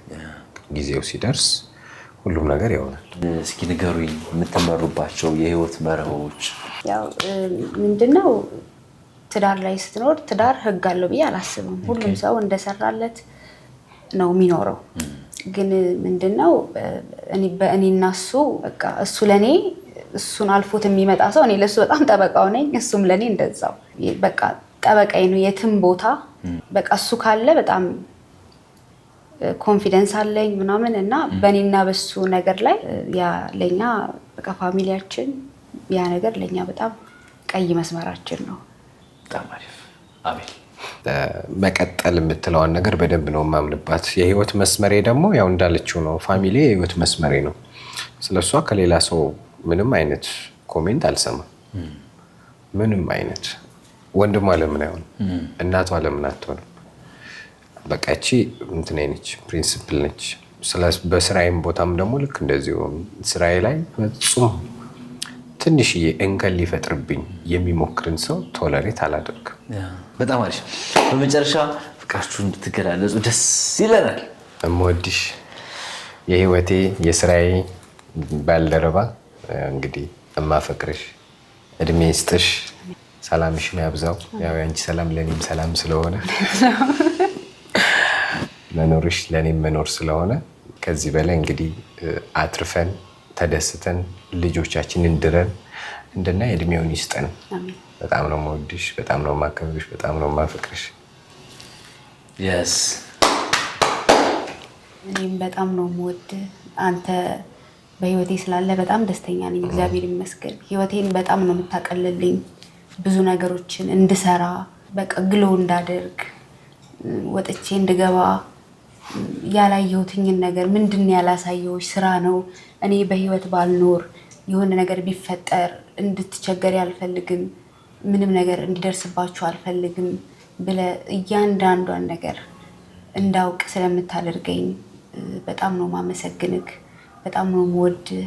ለልጆቼ አባት፣ ለእኔ ባል፣ ቦታውን የሚያውቅ ሰው ስለሆንክ የሄድንበት ቦታ ሁሉ ጠበቃዬ ስለሆንክ ደግሞ በጣም ነው ማመሰግነው። በጣም ነው የምወድህ።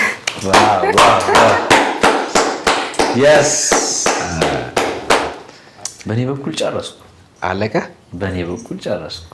እስከ ዛሬ ከሄድክባቸው ቦታዎች ከሄድክባቸው ሰዎች በጣም አስተማሪ ነው። ይህንን መንገር አለብኝ፣ ይህንን ለዚህ ሰው ለእነዚህ ሰዎች መልዕክቱን ማስተላለፍ አለብኝ ብለህ የምታስበውን የሆነች ነገር ብለህ ሼር ያገኘውን ኤክስፒሪየንስ እስከዛሬ ድረስ ያገኘውን ኤክስፒሪየንስ ሼር አድርግ።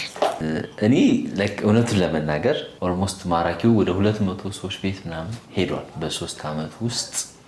ብዙ ነው በጣም። ከ600 ሺህ በላይ ሰብስክራይበሮችን አፍርተናል። ከሀገር ውስጥ እስከ ውጭ ድረስ መስራት ችለናል። ብዙ ቤት መግባት ማንኳኳት ምናምን ችለናል። እና ግን ምንድነው እንዳጠቃላይ በቃ ኤቭሪ እንግዳ የሆነ ፖይንት አለው። ያን ደግሞ ፊድባኩ እናገኘዋለን እዛው ማለት ነው። ከእንትና እንደዚህ ተማርኩ እንደ እንትና መኖር እፈልጋለሁ የሚል ትውልድ እየፈጠር ነው ብዬ አስባለሁ። ለምሳሌ ፍቅር ግንኙነት ውስጥ ያሉ ሰዎች ይህን ፕሮግራም እያዩ ሊሆን ይችላልና ኦኬ ሳገባ እንዴት ነው ትዳሬን ማኔጅ ማድረግ ያለብኝ፣ እንዴት ነው መስራት ያለብኝ፣ ችግሮች እንዴት ነው መፍታት ያለብኝ ብሎ ሊያስቡ ይችላሉ። እና እኛ ሞር ኤክስፔሪየንስ ማሻገር ነው ወደ ሰዎች ሼር ማድረግ ነው። እና ከእያንዳንዱ እንግዳ በቃ የጊዜ አጠቃቀሙን ቤተሰብ እንዴት እንደሚመራ የስራ ካልቸሩ ከሁሉም ወስደናል። እና ይሄ ከእንትና እንደዚህ የምለው ነገር አይደለም። ከባድ ነው። ኦልሬዲ ገልጸኸዋል እኮ ፋይናል በደንብ ነው የገለጽከው። እንግዲህ ቤታችን አክብረን ስለመጣ እናመሰግናለን። ከኛ የጎደለውን ያው ፈጣሪ ሙላው። የጎደለም ብዙዎች የሚማሩበት የሚነቃቁበት፣ ምክንያቱም ስለ ሪሌሽንሽፕም ስለ ስራም ስለ ፋሚሊም ስለ ፈጣሪም አውርተናል አይደለ? እግዚአብሔር ያክብር። ለነበረን ጊዜ በጣም በጣም ነው የምናመሰግነው። Thank you. Yes. Thank you so much. እግዚአብሔር ያክብርልን በጣም Thank you.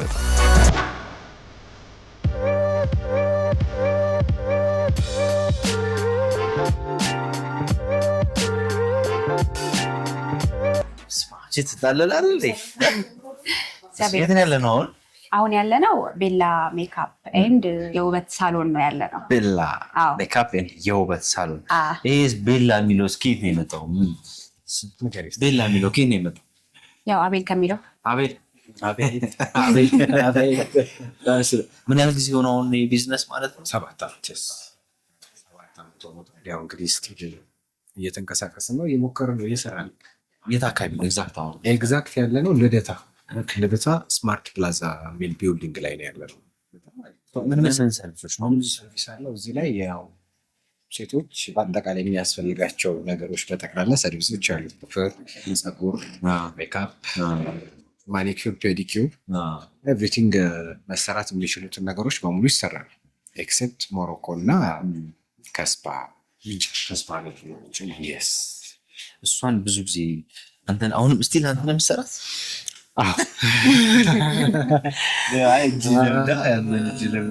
እስካሁን እኔ የምሰራት እንግዲህ ያው ከዚህ በኋላ አላውቅም። ቢዚ ከሆንኩባት ራሱ ነው የሚሰራኝ። እስኪ ያስጎብኛቸው በደንብ። በጣም ብዙ እንትን ነው ያለው አይደል? እዚህ ጋር ጥፍር ምናምን ነው የሚሰሩት። እዚህ ጋር ደግሞ ስፌት ሹሩባ ነው የሚሰሩት። እዚህ ጋር ደግሞ ፔስትራ ምናምን ነው የሚሰሩት። በጣም ደስ ይላል። ቢዝነሱ እንዴት ነው? ይሄ ቢዝነስ አሪፍ ነው። በጣም ቆንጆ ነው። ምንም ነገር እኮ ዲስፕሊን ሆነ ከሰራበት በጣም ጥሩ ነው። ይህም ስራ ደግሞ በጣም ቆንጆ ነው። በደንብ ናወዴስ ደግሞ በደንብ እየተሰራበት ያለ ቢዝነስ ነው። ሰው በጣም ቆንጆ ነው። ያው የሚያበላ ቢዝነስ የማያበላ ይባላል፣ ግን ዋናው ዲስፕሊኑ ኮንሲስተንሲ በደንብ አቤላ ውስጥ ነው ያለው? አዎ ኦፊስ ነው ውስጥ። ኦኬ የዚህ እንትን ኦፊስ አለ ውስጥ ላይ። በጣም አሪፍ። እሺ ይሄ ደግሞ ኦፊስ ጤና ይስጥልን። ከባድ ጉዳይ ነበረ ዛሬ። አቤላ ምንድን ነው ይሄ? ሜካፕ ስቱዲዮ ነው ኦፊስ ነው? በጣም ኦፊስ ነው። ያው እንደፈለግን ሃይብሪድ ነው፣ እንደፈለግን ማድረግ እንችላለን። ኦኬ ግን ለጊዜው ኦፊስ ነው ያልኩህን ሶፍትዌሮቹን የራሴን ፊትነስን እዚህ ላይ ነው በደንብ እየሰራን ያለው ነው። እዚህ ነው እንግዲህ ምንቀምረው ምንዘውረው። በጣም አሪፍ። መጽሐፎቹም ይኸው እያየሁ ነው። መጽሐፍ ምን ሰጠህ ለአንተ? አንተ ህይወት ውስጥ መጽሐፍ የሰጠህ ቫልዩ ምንድን ነው? በጣም አሪፍ። ጦር ሜዳ ላይ አንድ ጥይት ይዞ ሄደና ብዙ ጥይት ይዞ ሄደ፣ ውጊያውን በእኩል አይጨርሱም። አንድ ጥይት ያለው መጽሐፍ ያላነበበ ነው። ብዙ ጥይት ያለው ደግሞ ብዙ መጽሐፍ ያነበበ ነው። ህይወትን በተለያየ አቅጣጫ እንዳያት ከሚያደርጉ ነገሮች አንዱ ብዙ መጽሐፍ ማንበብ ጭምር ነው እና ስለ ቢዝነስ ብቻ አይደለም። ስለ ቢዝነስ ብቻ ከሆነ የማውቀው ስለ ትዳሬ ያው ይጎላል። ሰው እሷን በማንበብም በኤክስፒሪየንስም እንሞላዋለን ማለት ነው እና መጽሐፍ ማንበብ ሙሉ ሰው እንደሆነ አድርጎኛል ብዬ አስባለሁ። እሷ ሌላም ጁስ ቤትም አለ ማሳይ እያለች ነው እና ግን ቤላ ሜካፕ ስቱዲዮ ኦር ደግሞ ሌሎች ቢዝነስ አለ አጠቃላይ እንደ ፋሚሊ የት ደርሶ ማየት ነው የምትፈልገው? ቤላ ፋሚሊ ምንም ጥያቄ የለውም። ኦብቪየስሊ በስሩ ከ8 ያላነሱ ካምፓኒዎች ይኖሩታል። አንደኛው እንደነገርኩ ነው ሶፍትዌር እና የፊትነስ ነው። ሁለተኛው ያው ኤሌክትሮኒክስ ላይ መግባታችን አይቀርም። እሷም ጎበዝ ነች፣ በእሷም የሆነች ነገር መፍጠራችን አይቀርም። እንደዚሁም ደግሞ ሌሎች የሆኑ ነገሮች መጀመሪያ አይቀርም። ሲደርስ ደግሞ እንመጣለን። በደስታ በጣም አሪፍ። ጁስ ልጋብዝ እያለች ነው። ኦፍኮርስ እኔም እመጣለሁ።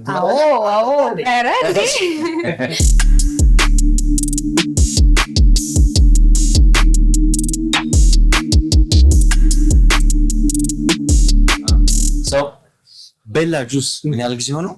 አሁን ወደ 3 ዓመት እየሄደ ነው።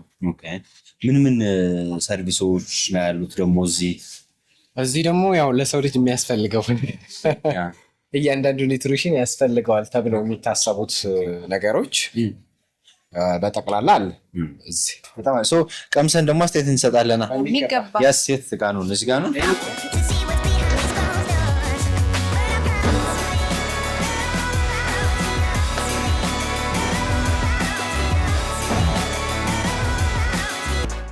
እንግሊዝ ለንደን ቢሄዱ ምን ሊያደርጉ ይችላሉ? ለንደን ብሪጅ ላይ ፎቶ መነሳት ወይስ የባኪንግሃም ፓላስን መጎብኘት ወይንስ ደግሞ በታላቁ እንግሊዝ ፕሪሚየር ሊግ የተለያዩ ስቴዲየሞች ላይ በመግባት በቀጥታ መከታተል? እነዚህና ሌሎች ያልታዩ ድንቅ ቦታዎችን እየጎበኙ የፈረንጆቹን አዲስ ዓመት በለንደን ለማክበር ቬጂታን ኢትዮጵያ ቱር ኤንድ ትራቭል ቀጠሮ ይዟል። አሁኑኑ በዚህ ቁጥር ደውሉ።